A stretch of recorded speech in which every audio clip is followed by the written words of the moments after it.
Are you feeling like you are left behind in life or maybe simply lost in life? I am Ravi, an artist turned spiritualist and a creative entrepreneur. In this video, I'm going to explain how to find your life path using numerology.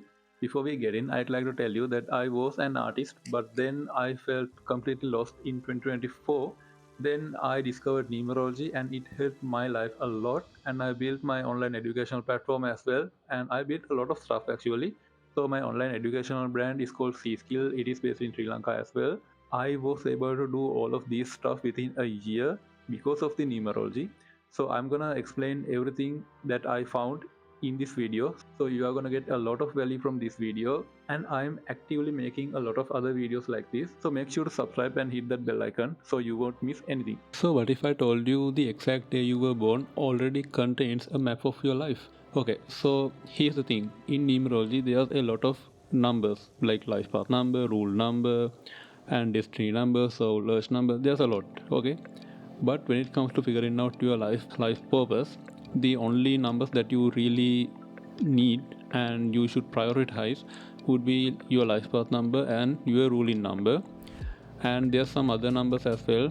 More specifically, there's this thing called the personal year number and also a personal month number. Those are also good, but I will be explaining about those stuff in another video. Okay, now let's talk about life path number. Some people call it the Vedic number, but it's the same thing.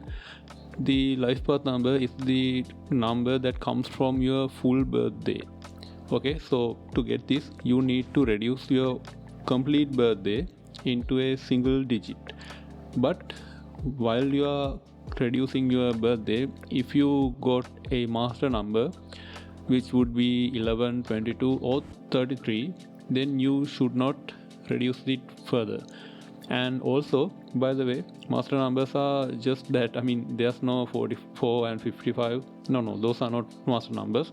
In numerology, actually, master numbers are 11, 22 and 33, and that's all. So once you got your life path number, let's see what it means. Your life path number basically tells you your natural gifts, your personality traits, your weaknesses, your life lessons, a lot of things like that. So it is basically a north star for yourself, because you see it doesn't change. You cannot change your life path number.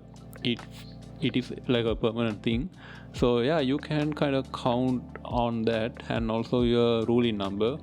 Your ruling number is the number you get if you reduce your birth date number, not full birthday, just the birth date number. So for an instance, let's say that you born on a 26th of any month. That means your ruling number is 8, because 2 plus 6 is 8, right? Simple. Okay, now other than life path number and the ruling number, there are some few other sort of numbers. For instance, let's start with the expression number. The expression number is the number you get once you reduced all of your numbers in your name, your birth name. Because you see, in numerology, each letter has its own number, so you can just reduce your whole name to a single digit, and that would be your expression number. And that is somewhat like how other people perceive you. Yeah, so that's what the expression number is all about. And also then there's this thing called the soul urge number. Soul urge number comes from only the vowels in your name. So yeah, that is another one. The soul urge number kind of shows what you truly want, what your soul is actually hungry for. So a lot of people are successful in life but still feel empty. That is because of the soul urge number misalignment. So yeah, you can get some idea of your soul agency through your soul urge number.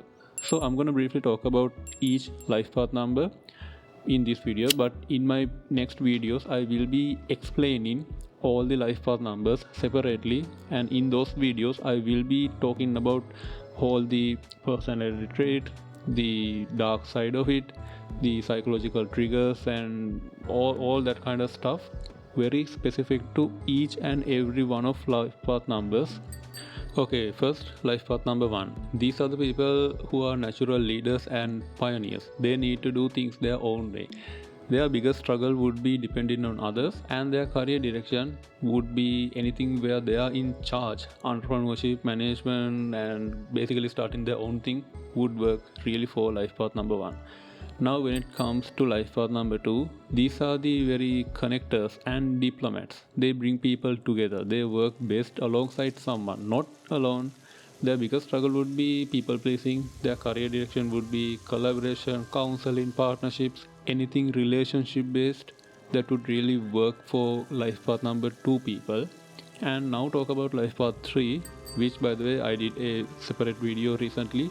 If you hadn't watched that, just you could watch it after this video. Life path 3s are the communicators, the creatives, the storytellers. They are here to express through arts and words and voice. The life path 3 people's biggest struggle is self doubt and scattering their energy. Their career direction would be content creation, social media influencing, art, teaching, writing, entertainment, those stuff. And now, when it comes to life path number 4, they are the builders. They plan, they are the ones who create systems, they need order and structure to feel stable. Their biggest struggle is being too rigid. Their career direction would be engineering, architecture, project management, finance. Those kind of things would really resonate with life path number 4. Now let's get into life path 5. These are the free spirits, the adventurers. They need change, variety, and freedom constantly. Their biggest struggle is commitment and follow through. Their career direction would be travel, media, sales, entrepreneurship, content creation. Basically, they are somewhat similar to life path 3. So, yeah, in that sense, teaching is also somewhat really good for life path 5s and also 3s. Now, let's talk about life path 6. So, if you are a life path number 6 person, then you are a nurturer, the caretaker. You guys feel responsible for everyone around you. Your biggest struggle would be giving too much and losing yourself. Your career direction would be teaching, healing, design, community work, family oriented careers. Yeah, those kind of things really resonate for life path 6 people. Now, when it comes to life path 7, life path 7s are the seekers and the thinkers. They are always searching for deeper answers, the deeper meanings of life, and their biggest struggle is isolation. Their career direction would be like research, writing, spirituality, psychology, science, because they have this deep need to learn new things. They love learning. So, yeah, life path 7s are like that. Now, when it comes to life path 8, those are achievers, the ones built for business and ambition. Life path 8 people are drawn to power, success, and building things that last. Their biggest struggle would be work life balance because they tend to be workaholics. Their career direction would be basically business, finance, law, real estate, leadership roles, and entrepreneurship. They need to lead other people. They are not here to be a follower. So, yeah, that is very important for life path 8 people. Now, when it comes to life path 9, life path 9s are the old souls, the humanitarians. They are here to serve something bigger than themselves. Their biggest struggle would be letting go. Their career direction would be art, healing, activism, spirituality, anything with a bigger purpose beyond money. So, yeah, when it comes to career direction for life path 9s, there's no like one specific thing, but it needs to have a bigger purpose. That's the main thing. Okay, now this is the very important part. This is the framework that you really need to think about. Your life path number is not a box. It is not limiting you to one specific thing. It is showing you the energy that feels most natural to you, the direction that will feel like a flow, not a force. So, here's how to use your numbers together.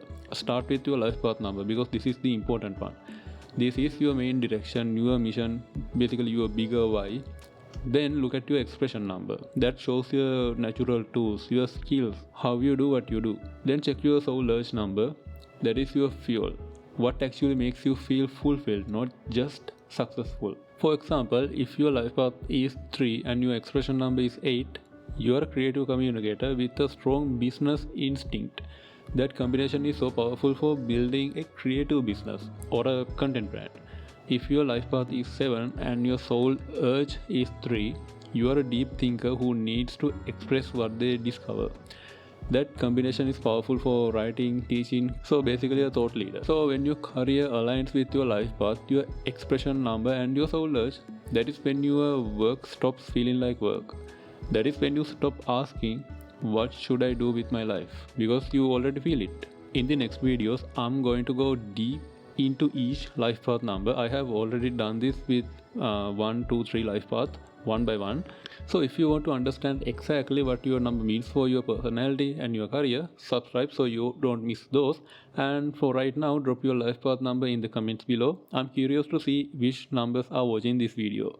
I'll see you in the next video. Bye.